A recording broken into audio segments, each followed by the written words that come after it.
Pilkada.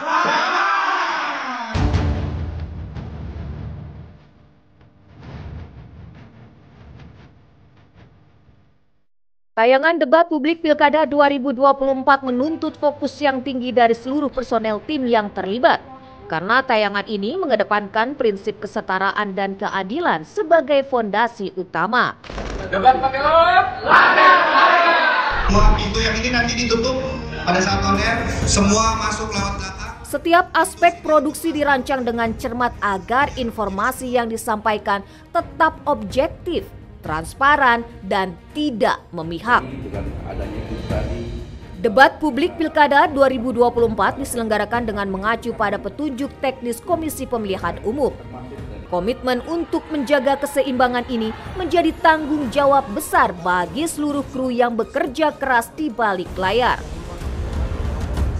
Tim memastikan bahwa setiap tayangan tidak hanya informatif, tetapi juga dapat menjadi ruang yang adil bagi semua pihak yang terlibat. Ya kan kita banyak instrumen-instrumen sebenarnya dalam satu pekerjaan di debat pilkada ya. Tidak ada pekerjaan besar, tidak ada pekerjaan kecil ya sebenarnya. Jadi semua instrumen tersebut berperan lah.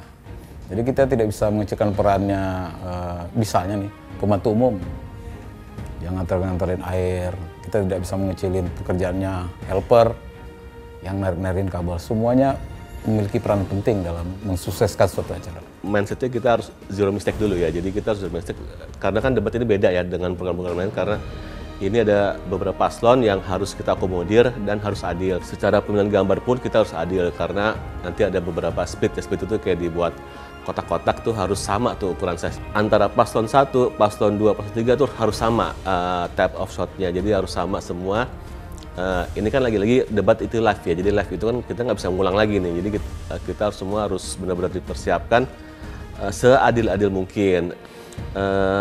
Kontrol waktu juga timer juga harus benar-benar diperhatiin, harus adil semua, satu setengah semua. Jadi oke, di semua debat itu pasti semua supporternya akan mendukung pasangan calon masing-masing. Dan itu kalau di venue itu suka on fire, suka saling yell-yellnya segala macam gitu kan ya. Itulah tugasnya seorang floor director, harus bisa menenangkan crowd. Dan yang paling dikhawatirkan adalah masalah teknis ketika memandu debat. Karena kitanya sudah based on rundown, sudah betul-betul membaca skrip, ternyata ada kendala teknis. Mau nggak mau kan harus berpikir dan bertindak cepat untuk menyelesaikan masalah itu. Jadi betul-betul mau nggak mau ya harus menguasai diri, harus fokus, karena kan durasi yang panjang ya. Durasi yang panjang, kita dituntut untuk konsentrasi, mau nggak mau, dan audiens yang ada di venue maupun pemirsa juga pengennya tampilannya perfect. Itu sih tantangan yang selalu ada di debat pilkada. Jadi pertama ketegasan itu harus, terus yang kedua kita harus berulang kali membaca cue card kita sendiri. Tujuannya untuk apa? Tektokan sama partner itu enak, kayak ada GR berulang, bukan cuma gladi bersih aja ketika kita di venue acara. Itu harus sering kali latihan berdua supaya dapat chemistry-nya antara moderator satu dengan pasangannya. Penontonnya ini mulai dari debat 1, debat 2 itu suasananya panas. Begitu dapat di debat ketiga, ini debat pamungkas lah istilahnya. Nah, penyelenggara pemilu mewanti-wanti, di debat ini harus benar-benar bisa dikendalikan crowd-nya dan penontonnya. Jadi di situ sampai ada cerita harus mengusir orang ceritanya. Baru akhirnya penonton itu lebih tenang dan kondusif. Seperti biasa, di awal-awal selalu ada komunikasi yang hangat di antara kami. Kami itu tim kami, kemudian lebih luas lagi ke KPU, lebih luas lagi ke vendor segala macam. Jadi selalu ada komunikasi yang hangat. Ya, namanya kita produksi live, pasti ada permasalahan, ada teknis segala macam. Disitulah kita diuji sebenarnya. Tim kita atau kami sebagai tim produksi debat ya harus mencari solusi bagaimana hasil akhirnya harus maksimal. Assalamualaikum warahmatullahi wabarakatuh.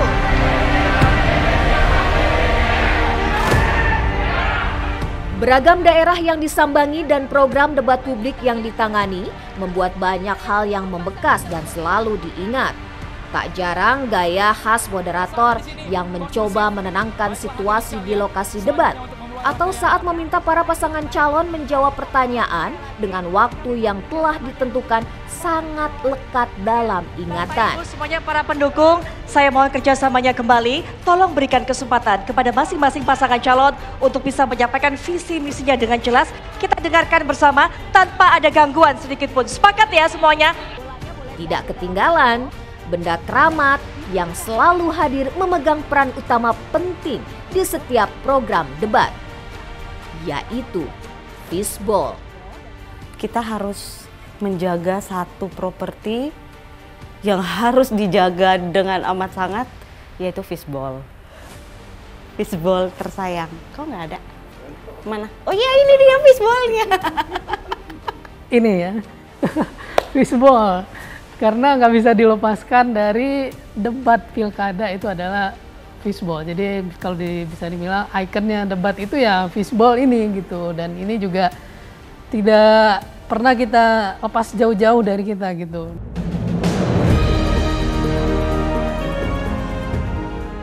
Kerja keras, kekompakan, dan kerjasama solid di antara personel tim menjadi kunci utama dalam setiap penyelenggaraan debat publik pilkada.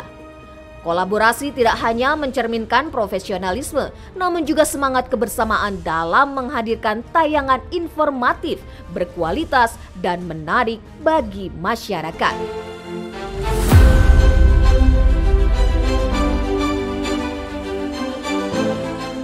Suara bumper sih sebetulnya. Mohon tenang, Bapak sabar, kita akan berikan waktunya untuk bicara. Kecil tapi fatal, timer udah. Karena timer tuh berurusan ke semua pendukung, paslon, miss dikit itu selesai. KPU, karena kita harus meeting dengan KPU. Oke, ini masih tersegel, masih tertutup rapat. Bapak Ibu semuanya sudah lihat ya? Para paslon harap dengarkan baik-baik. Pertanyaan ini hanya dibacakan satu kali. Titiwan, saya nggak ada lawan. Waktu Anda menjawab 2 menit. Debat pilkada tidak bisa diperdebatkan lagi. Terus gue apa lagi dong? Oh, oke. Waktu habis. Emang buram ya kacamata gue kelihatan ya? Topi ngaruh nggak? Ya udah, itu aja. Itu paling menyedihkan, Bro.